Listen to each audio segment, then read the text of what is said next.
अस्सलाम वालेकुम फ्रेंड्स, उम्मीद है कि आप सब खैरियत से होंगे। लास्ट वीडियो में मैंने आपके साथ स्टील स्क्रैप की मुख्तलिफ टाइप्स के बारे में डिस्कस किया था।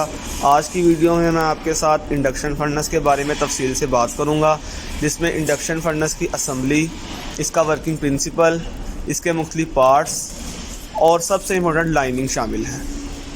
यह है जी control panel of induction furnace. इसमें दो तरह के मीटर्स हैं और इंडिकेटर्स हैं, जिनकी मदद से पावर को कंट्रोल किया जाता है, यानी पावर कम या ज़्यादा की जा सकती है।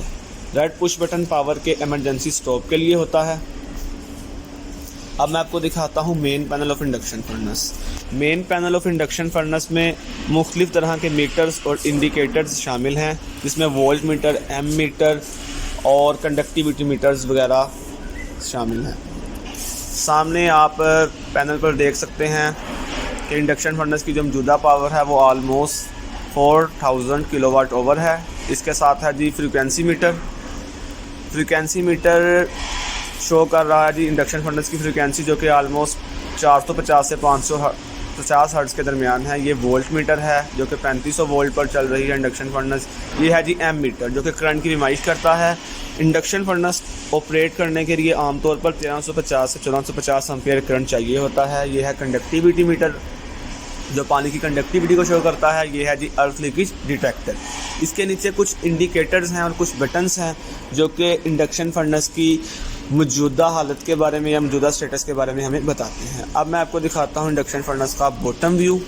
ये है जी इंडक्शन फर्नेस की प्रॉपर और असम्बली, जिसमें आप हर चीज़ क्लियर देख सकते हैं। इंडक्शन फर्नेस के इलेक्ट्रिकल कनेक्शंस के लिए बस बार्स इस्तेमाल की जाती हैं। ये जो पाइप्स आपको नज़र आ रहे थे, ये थे वाटर कूल लीड्स। दरअसल इंडक्शन फर्नेस की जो कॉपर कॉइल है, जब उसमें से करंट पास करता है तो वो हीट अप हो जाता है। उसकी हीटिंग इफेक्ट को कम रखने के लिए या कूल रखने के लिए वाटर कूल लीड के ज़रिए पानी की सर्कुलेशन की जाती है। ब्लैक मटीरियल योक्स हैं, जिसके बारे में आगे तफसील से बात करूँगा। इंडक्शन फर्नेस को टिल्ट करने के लिए, यानी इसको ऊपर उठाने और वापस अपनी जगह पर लाने के लिए हाइड्रोलिक सिस्टम इस्तेमाल करते हैं। हाइड्रोलिक सिस्टम ऑयल बेस्ड है और ये जैक के ज़रिए इंडक्शन फर्नेस को उठाता है। अब मैं आपको दिखाता हूँ overview of induction furnace with the help of systematic diagram. इसमें आप चार तरह के पोर्शन देख सकते हैं।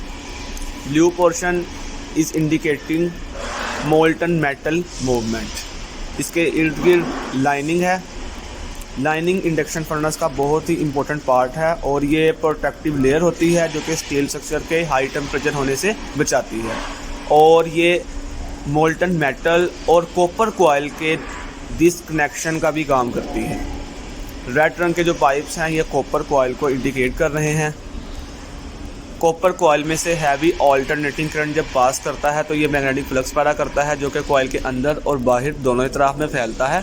कॉइल के बाहर मैग्नेटिक फ्लक्स की लीकेज को रोकने के लिए जो सबसे इम्पोर्टेंट चीज़ है वो है योक्स। योक का बेसिक फंक्शन है स्क्रीनिंग ऑफ मैग्नेटिक फ्लक्स, यानी ये लीकेज ऑफ फ्लक्स को रोकता है जो कि कॉइल से बाहर निकल रही होती हैं। मैग्नेटिक शील्डिंग करता है और मैग्नेटिक फ्लक्स की जनरेशन को हिंडर करता है। और ये Faraday's law of electromagnetic induction के असूल पर काम करता है। ये है जी योक्स। इंडक्शन फर्नेस में आप योक्स देख सकते हैं, ऑलमोस्ट 10 है। अब इसमें रखा जाएगा कॉपर का कॉइल। दरअसल योक का एक और भी इम्पोर्टेंट काम है, वो है जी प्रिवेंशन ऑफ लॉरेंट्ज़ फोर्स।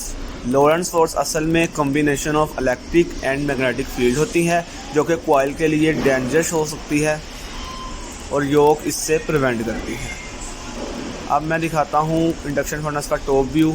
इसमें आप 3 पोर्शन देख सकते हैं। ऑरेंज पोर्शन शो कर रहा है movement of a molten metal, yellow induction furnace की लाइनिंग को, और रेड पोर्शन की इंडक्शन कॉइल में करंट की मोशन को।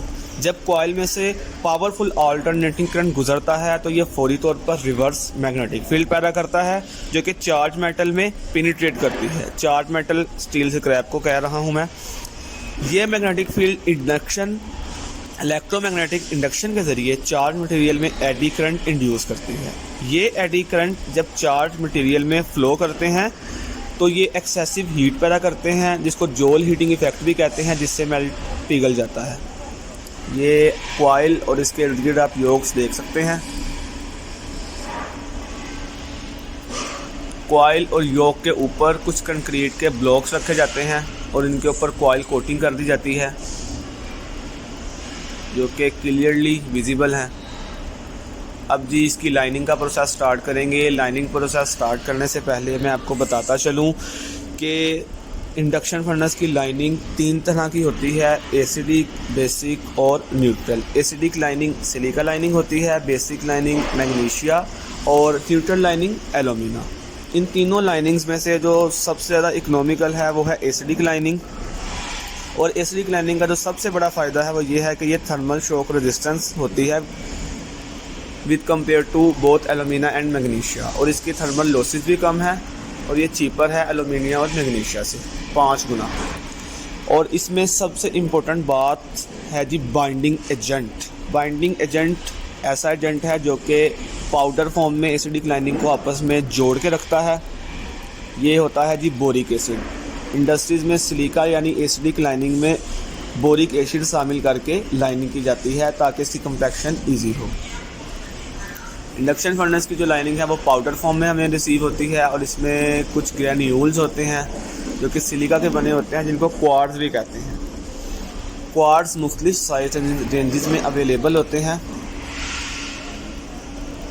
जो कि इंडक्शन फर्नेस की लाइनिंग में बहुत अहमियत रखते हैं।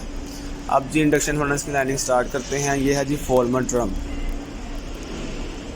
लाइनिंग की सिलेक्शन के बाद फॉर्मर ड्रम रखा जाता है इंडक्शन फर्नेस में, और फॉर्मर ड्रम को सेंटर में रखने के लिए यानी कंसेंट्रिक करने के लिए इसके इर्द गिर्द 4 वुडन ब्लॉक्स रखे जाते हैं ताकि इन वुडन ब्लॉक्स का जो बेसिक पर्पज़ है वो है जी मोटाई, लाइनिंग की मोटाई को बराबर रखना, थिकनेस को होमोजीनियस रखना, हर तरफ से लाइनिंग की थिकनेस को इक्वल रखना जी। अब लाइनिंग ऐड करने के बाद चारों तरफ में अब इसकी रैमिंग की जा रही है। रैमिंग इलेक्ट्रिकली न्यूमेटिक वाइब्रेटर से की जाती है जो कि 5 बार प्रेशर पर ऑपरेट करता है। 3 हैमर्स आप देख सकते हैं जो कि इलेक्ट्रिकली ऑपरेट हो रहे हैं। रैमिंग मैनुअली भी की जा सकती है लेकिन इलेक्ट्रिकली ऑपरेशन से जो होमोजेनिटी और कंपैक्शन मिलती है वो ज़्यादा बेस्ट है। लाइनिंग जी कंप्लीट हो गई है। अब नेक्स्ट वीडियो में मैं आपको बताऊंगा मेल्टिंग ऑफ स्टील स्क्रैप और